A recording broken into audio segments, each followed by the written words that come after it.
Hi hello friends, എല്ലാവർക്കും മഞ്ഞിൽ വിരിഞ്ഞ പൂവിൻ്റെ ഇന്നത്തെ എപ്പിസോഡിൻ്റെ റിവ്യൂയിലേക്ക് സ്വാഗതം. അങ്ങനെ ക്യാപ്റ്റൻ പറയുന്നുണ്ട്, ഇതൊന്നും എൻ്റെ ഔദാര്യമായിട്ടൊന്നും കരുതണ്ട, ചിത്തിര മല്ലികാമയ്ക്കൊപ്പം തന്നെയാണ് നിൽക്കേണ്ടതെന്നും എല്ലാം എൻ്റെ വിധിയാണെന്നും ഞാൻ കരുതിക്കൊള്ളാമെന്ന് പറയാട്ടോ ചെയ്യുന്നത്. പിന്നീട് ക്യാപ്റ്റൻ പറയാണ്, എനിക്ക് വളരെ ഉറക്കം കുറവുള്ള ആളാണ്.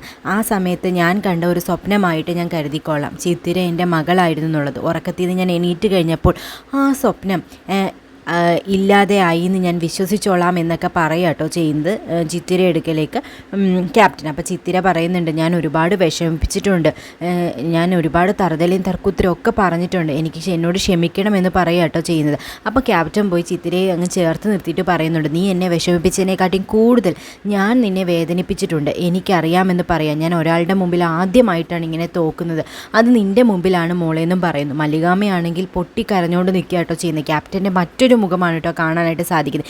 ഇത്രയും നാളും ദേഷ്യവും വൈരാഗ്യവും വാശിയും ഒക്കെ വെച്ച് പുലർത്തിക്കൊണ്ടിരുന്ന ക്യാപ്റ്റനെയാണ് കണ്ടിരുന്നെങ്കിൽ ഇപ്പോൾ സഹതാപവും സ്നേഹവും അതുപോലെ തന്നെ ദയയും ഒക്കെ ഉള്ള ഒരു ക്യാപ്റ്റനെ കേട്ടോ കാണുന്നത്. ക്യാപ്റ്റൻ നിന്ന് പൊട്ടിക്കരയുന്നുണ്ട്, ചിത്തിരെ പിരിയുന്നതിനെക്കുറിച്ച് ഓർക്കാൻ കൂടി വയ്യ എന്നുള്ള രീതിയിൽ.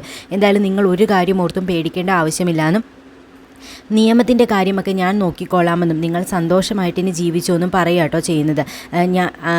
നിയമം ഇനി കൂടുതൽ എന്തെങ്കിലും പറഞ്ഞുകൊണ്ട് വരികയാണെന്നുണ്ടെങ്കിൽ ഞാൻ ഒരാളെ കൂടെ ദത്തെടുത്തു എന്ന് പറയും, അത് വേറെ ആരുമല്ല, ചിത്തിരയുടെ അച്ഛമ്മയെ കൂടെ ദത്തെടുത്തു എന്ന് ഞാൻ എല്ലാവരോടും വിളിച്ചു പറയുമെന്ന് പറയാട്ടോ ചെയ്യുന്നത്.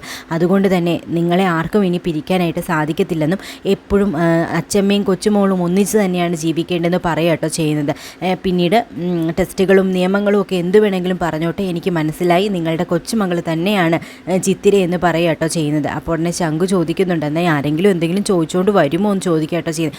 ആരും ഒന്നും ചോദിച്ചുകൊണ്ട് വരാനായിട്ട് പോകുന്നില്ലെന്നും വന്നാൽ എനിക്ക് എന്ത് ചെയ്യണമെന്ന് അറിയാമെന്നും എൻ്റെ മോളെ സംസ്കാരം പഠിപ്പിക്കാനായിട്ട് ഞാനൊരു ആയയുടെ കൂടെ ആക്കിയിരിക്കുന്നു ഞാൻ എല്ലാവരോടും തുറന്ന് പറയുമെന്നും പറയാട്ടോ ചെയ്യുന്നത്.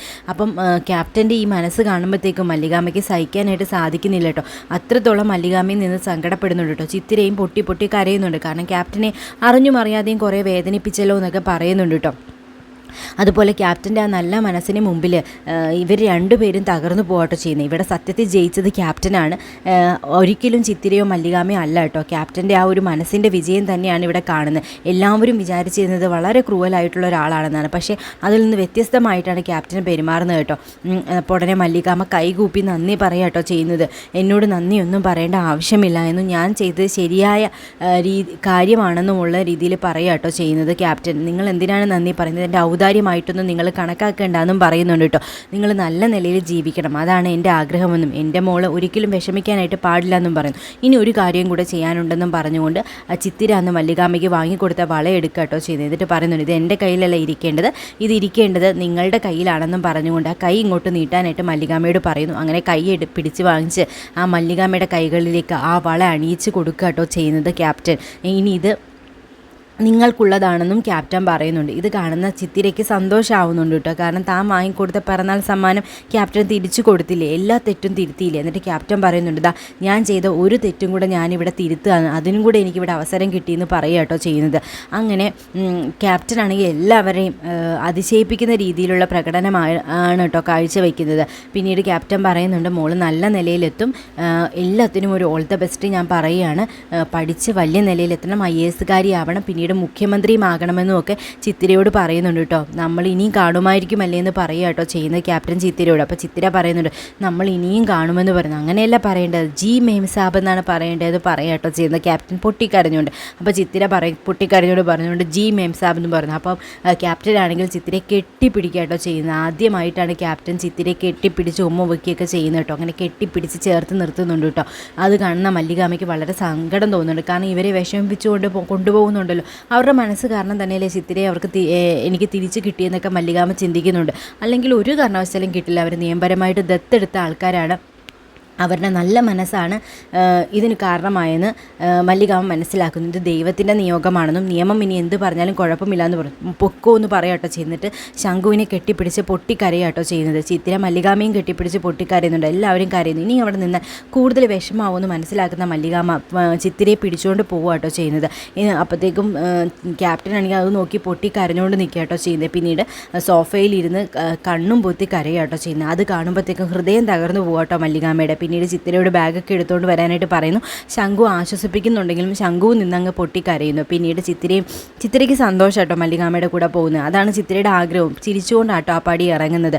പിന്നീട് അവിടെയുള്ള ഡ്രൈവറിനോടും സെക്യൂരിറ്റിയോടുമൊക്കെ നന്ദിയും അതുപോലെ തന്നെ കാണാമെന്നും ഒക്കെ പറഞ്ഞ് യാത്ര പറയാട്ടോ ചെയ്യുന്നത്. അപ്പോൾ ഡ്രൈവർ പറയുന്നുണ്ട്, മോളിവിടെ ഉണ്ടായിരുന്നപ്പോഴാണ് ഇവിടെ ഒരു അനക്കമുണ്ടായിരുന്നത്. മോള് പോകുമ്പോൾ ഈ വീടിൻ്റെ സന്തോഷവും കൂടിയാണ് പോകുന്നതെന്ന് പറയാട്ടോ ചെയ്യുന്നത്.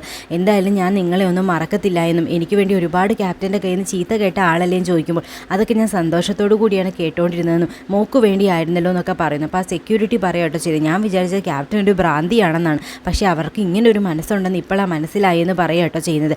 എന്തായാലും നിങ്ങൾ സന്തോഷമായിട്ട് ജീവിക്കണമെന്ന് പറയുന്നു. അപ്പോൾ മല്ലിക പറയുന്നുണ്ട്, സന്തോഷമായിട്ട് ജീവിക്കാൻ പറ്റുമോ ഇല്ലയോ എന്നൊന്നും അറിഞ്ഞുകൂടാ, പക്ഷേ ഞങ്ങൾ ഒരുമിച്ചായല്ലോ, അതാണ് ഏറ്റവും വലിയ സന്തോഷമെന്ന് പറയാട്ടോ ചെയ്യുന്നത്. എന്നെങ്കിലും എവിടെയെങ്കിലും വെച്ച് കാണാമെന്നും പറഞ്ഞുകൊണ്ട് ആ പടി ഇറങ്ങാട്ടോ ചെയ്യുന്നത് മല്ലികാമ്മയും ചിത്തിരയും എന്നേക്കുമായിട്ട്. പിന്നീട് നായിക്ക് പോയി പ്രതിഭയുടെ അടുക്ക ഈ വിവരം പറയാട്ടോ ചെയ്യുന്നത്. ഇതൊരിക്കലും നടക്കാൻ പാടില്ലാത്ത കാര്യമായിരുന്നു. ക്യാപ്റ്റൻ എങ്ങനെ കഴിയും ചിത്തിരയെ മല്ലികയ്ക്ക് തിരികെ കൊടുക്കാനായിട്ട്? അവരെ കൊണ്ട് ഇതെങ്ങനെ സാധിക്കും എന്നൊക്കെ ചോദിക്കാട്ടോ ചെയ്യുന്നത്. അങ്ങനെ അവർക്ക് എന്ത് വേണമെങ്കിലും ചെയ്യാമല്ലോ, അവരല്ലേ ദത്തെടുത്തതെന്ന് നായിക്ക് പറഞ്ഞു. ഇത് തൻ്റെ കഴിവുകേടാണ്, തൻ്റെ കഴിവുകേട് മറയ്ക്കുന്നതിന് വേണ്ടിയിട്ടല്ലേ ഇപ്പോൾ താനിത് ന്യായീകരിക്കുന്നതെന്ന് ചോദിക്കാട്ടോ ചെയ്യുന്നത്. എൻ്റെ കഴിവുകേടൊന്നുമല്ല മാഡം, അവരുടെ ഇഷ്ടത്തിന് കുട്ടിയെ ആരുടെ കൂടെ വേണമെങ്കിലും നിർത്താനുള്ള അവകാശം അവർക്കുണ്ട്. നിയമത്തിന് അവിടെ ഒന്നും ചെയ്യാനായിട്ട് സാധിക്കത്തില്ല എന്ന് പറയും. തന്നെ കൊണ്ട് പറ്റാത്തതുകൊണ്ടാണ് താൻ പറയുന്നത് ഇങ്ങനെ. വേറെ ആരോടെങ്കിലും ഞാൻ പറഞ്ഞോളാം എന്നൊക്കെ പറയുമ്പോൾ ആരോട് പോയി പറഞ്ഞാലും ഇതൊക്കെ തന്നെ നടക്കത്തുള്ളൂ എന്ന് പറയാട്ടോ ചെയ്യുന്നത്. പിന്നെ നമ്മൾ എന്ത് ചെയ്യുമ്പോഴോ നായിക്ക് ആ മല്ലികയ്ക്ക് ചിത്തിരെ തിരികെ കിട്ടുവാണെങ്കിൽ ഞാൻ തോറ്റു എന്നല്ലേ അതിൻ്റെ അർത്ഥമെന്ന് പ്രതിഭ പറയുന്നു. മല്ലികയും ചിത്തിരയും അകന്നപ്പോൾ അവിടെ ഞാൻ ജയിച്ചതാണ്. ആ മല്ലിക മാനസികമായി തളർന്നു പോയതാണ്. ഇനി ഞാൻ അവളുടെ മുഖത്ത് എങ്ങനെ നോക്കും? ഇതൊരിക്കലും നടക്കാനായിട്ട് പാടില്ല. താൻ എന്തെങ്കിലും ചെയ്ത് ക്യാപ്റ്റനോട് ചിത്തിരെ തിരികെ വിളിക്കാനായിട്ട് പറയണമെന്ന് പറയട്ടോ ചെയ്യുന്നത്. അല്ലെങ്കിലും അവർ ചെയ്ത് ഒട്ടും ശരിയായില്ല. നമ്മൾ കാരണമല്ലേ ചിത്തിരെ അവർക്ക് ദത്തെടുക്കാനായിട്ട് സാധിച്ചത്. പിന്നെ എങ്ങനെയാണ് അവർക്ക് ഇത് ചെയ്യാനായിട്ട് സാധിക്കുന്നത്? അവർ നമ്മളോടൊരു വാക്കെങ്കിലും ചോദിക്കണ്ടേ? അറ്റ്ലീസ്റ്റ് തന്നോടെങ്കിലും വിളിച്ച് ചോദിച്ചിട്ട് വേണ്ടേ ചിത്തിരെ മല്ലികയ്ക്ക് കൈമാറാനായിട്ട്? ഇനി എനിക്ക് ആ മല്ലികയുടെ മുമ്പിൽ വീണ്ടും തോക്കാനായിട്ട് സാധിക്കത്തില്ല. താൻ ഏത് വഴിയിലൂടെയാണെങ്കിലും ക്യാപ്റ്റനെ കൊണ്ട് തിരികെ വിളിപ്പിക്കണം ചിത്തിരെ. ഇനി ചിത്തിര ക്യാപ്റ്റൻ്റെ കൂടെ തന്നെ നിന്നാൽ മതി. ഒരു കാരണവശാലും മല്ലികയ്ക്ക് കിട്ടാനായിട്ട് പാടില്ല എന്ന് പ്രതിഭ അങ്ങ് പൊട്ടിത്തെറിച്ചുകൊണ്ട് പറയാട്ടോ ചെയ്യുന്നത്. അപ്പം നായിക്ക് പറയുന്നുണ്ട്, എന്തായാലും ഞാൻ അവരെ കണ്ടു നോക്കട്ടെ, ഞാൻ അവരെ ഒന്ന് ഭീഷണിപ്പെടുത്താം. ചിലപ്പോൾ ആ ഭീഷണിയിൽ അവർ വീഴുവാണെന്നുണ്ടെങ്കിൽ നമുക്ക് ചിത്തിരയെ ക്യാപ്റ്റൻ്റെ അടുക്കൽ തന്നെ നിർത്താനായിട്ട് സാധിക്കുമെന്ന് പറയും. താൻ എന്ത് ചെയ്തിട്ടായാലും വേണ്ടൂല, ക്യാപ്റ്റനെ കൊണ്ട് ചിത്തിരയെ തിരികെ കൊണ്ടുവരിക്കണം. ഈ തീരുമാനത്തിൽ നിന്ന് അവരെ പിന്തിരിപ്പിക്കണം. ഭീഷണിപ്പെടുത്തിയോ എന്ത് വേണമെങ്കിലും ആയിക്കോട്ടെ, അല്ലെങ്കിൽ അതിൻ്റെ ഭവിഷ്യത്ത് അവരെ അറിയുമെന്ന് പറയണം. എൻ്റെ സ്വാധീനം എന്താണെന്ന് അവർക്ക് പറഞ്ഞ് മനസ്സിലാക്കി കൊടുക്കണം. അങ്ങനെയാകുമ്പോൾ അവർ പേടിച്ചെങ്കിലും ചിത്തിരെ തിരികെ വിളിക്കുമെന്ന് പറയട്ടെ ചെയ്യുന്നത്. അപ്പോൾ നായിക്ക് പറയുന്നുണ്ട്, അവരുടെ അതൊക്കെ നടക്കുമോ എന്ന് അറിഞ്ഞുകൂടാ, എന്തായാലും ഞാനൊന്ന് ശ്രമിച്ചു നോക്കാമെന്ന് പറയും. താൻ എന്തായാലും വേഗം ചെന്ന് അവരോട് സംസാരിക്കുമെന്ന് പറയാട്ടോ ചെയ്യുന്ന പ്രതിഭ.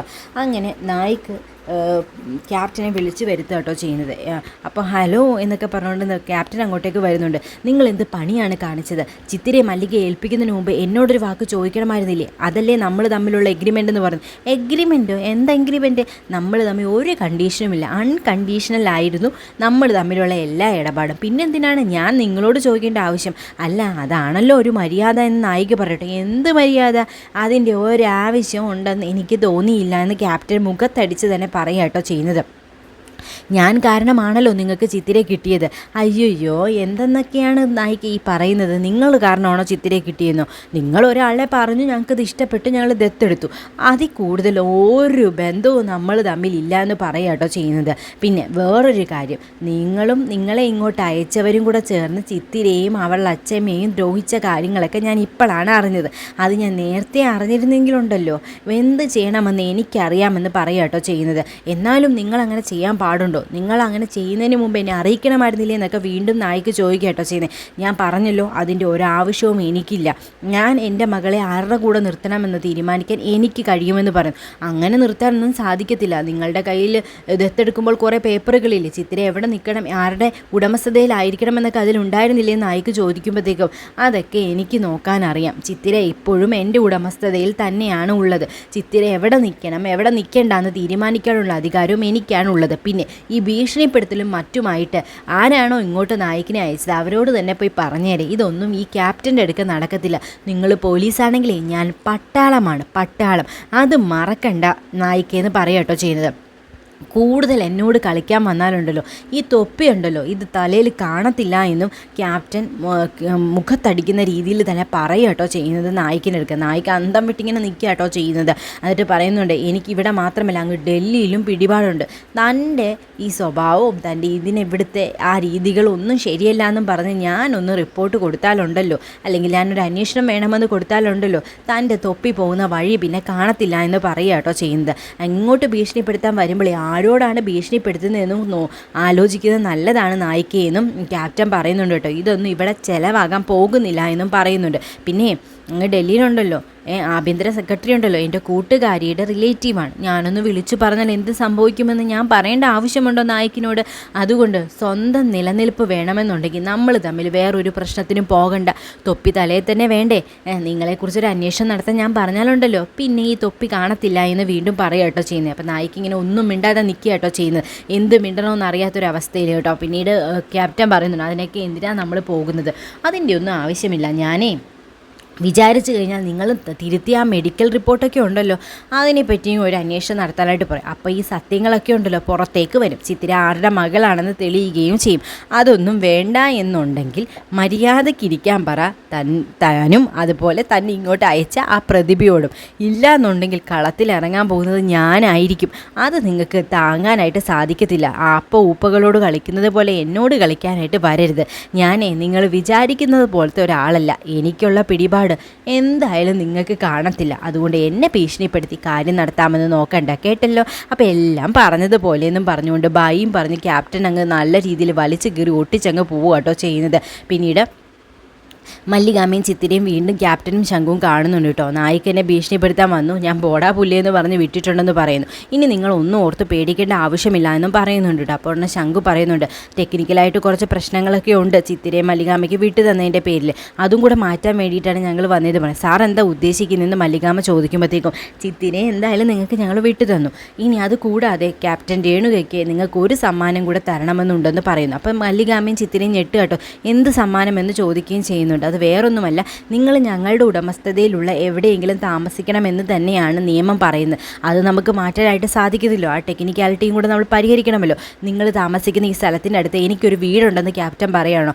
അത് ഞാൻ നിങ്ങൾക്ക് തരാനായിട്ട് പോവാണ്. നിങ്ങൾക്ക് എല്ലാ സൗകര്യങ്ങളും അത് അവിടെ ഉണ്ടാകും. നിങ്ങൾ ഇനി അവിടെ താമസിച്ചാൽ മതിയെന്ന് പറയും. ഇത് കേൾക്കുന്ന മല്ലികാമയ്ക്ക് അത്ര അങ്ങോട്ട് രസിക്കുന്നില്ല കേട്ടോ. അപ്പോൾ ഉടനെ തന്നെ ക്യാപ്റ്റൻ പറയുന്നുണ്ട്, ഞാനും അതുപോലെ ശംഖും കൂടെ അധികാരവും അവകാശവും സ്ഥാപിച്ചുകൊണ്ട് അങ്ങോട്ട് വരാനൊന്നും പോകുന്നില്ല. അതൊന്നും ഓർത്ത് നിങ്ങൾ വിഷമിക്കേണ്ട. പക്ഷേ നിങ്ങൾ അവിടെ താമസിക്കണമെന്നാണ് എൻ്റെ ആഗ്രഹമെന്ന് പറയുക കേട്ടോ ചെയ്യുന്നത്. അപ്പോൾ ഉടനെ ശംഖുവും പറയുന്നുണ്ട്, അങ്ങനെ ആവണമല്ലോ. ഇനി ആരെങ്കിലും എന്തെങ്കിലും ചോദിച്ചുകൊണ്ട് വന്നാൽ നമുക്ക് ഉത്തരം പറയാൻ ഇല്ലാതെ വരല്ലോ. അതിനും കൂടെ വേണ്ടിയിട്ടാണെന്ന് പറയുക കേട്ടോ ചെയ്യുന്നത്. അതുകൊണ്ട് നിങ്ങളിത് സ്വീകരിക്കണമെന്ന് പറഞ്ഞു. ആരും ഒന്നും ചോദിച്ചുകൊണ്ട് വരാനായിട്ട് പോകുന്നില്ല ശംഖു. എന്തെങ്കിലും വന്നു കഴിഞ്ഞാൽ ഞാൻ നോക്കിക്കൊള്ളാം ആ കാര്യമെന്നും പറയുക കേട്ടോ ചെയ്യുന്നത് ക്യാപ്റ്റൻ. പക്ഷേ മല്ലികാമയ്ക്കും ചിത്രയ്ക്കും അത് അത്രയ്ക്ക് അങ്ങോട്ട് ദഹിക്കുന്നില്ല കേട്ടോ. അപ്പോൾ ഉടനെ മല്ലികാമ പറയുന്നുണ്ട് കേട്ടോ, ഞാൻ അത് സ്വീകരിക്കുക എന്നൊക്കെ പറഞ്ഞു കഴിഞ്ഞാൽ വീടൊക്കെ. അപ്പോൾ ഉടനെ തന്നെ ഞാൻ ചിത്തിരയെ നിങ്ങൾക്ക് തന്നില്ലേ, ചിത്തിരയെ നിങ്ങൾ സ്വീകരിച്ചില്ലേ, അതുപോലെ തന്നെ ഈ വീടും സ്വീകരിക്കണമെന്ന് പറയാം കേട്ടോ ചെയ്യുന്നത്. അല്ല അതല്ല, വേറൊന്നും കൊണ്ടല്ല, ആരുടെയും ഔദാര്യം ഞാൻ ഇന്ന് വരെയും സ്വീകരിച്ചിട്ടില്ല എന്ന് മല്ലികാമ പറയാം കേട്ടോ ചെയ്യുന്നത്. അങ്ങനെ സ്വീകരിക്കുന്ന ശീലവും എനിക്കില്ല എന്ന് മല്ലികാമ പറയുന്നുണ്ട് കേട്ടോ. അപ്പോൾ ഉടനെ ക്യാപ്റ്റൻ അതൊരു വിഷമാവുന്നുണ്ട് കേട്ടോ. പക്ഷേ എന്തൊക്കെയാണെങ്കിലും ചിത്തിരയും മല്ലികാമയ്ക്ക് കൊടുത്ത ആളാണ് ക്യാപ്റ്റൻ. ക്യാപ്റ്റൻ പറയുന്നത് എന്തായാലും അനുസരിക്കാതെ പറ്റില്ല. നിയമത്തിൻ്റെ നൂലാമാലകളിൽ നിന്ന് മാറണമെങ്കിൽ ക്യാപ്റ്റൻ കൊടുത്ത വീട് സ്വീകരിക്കണം.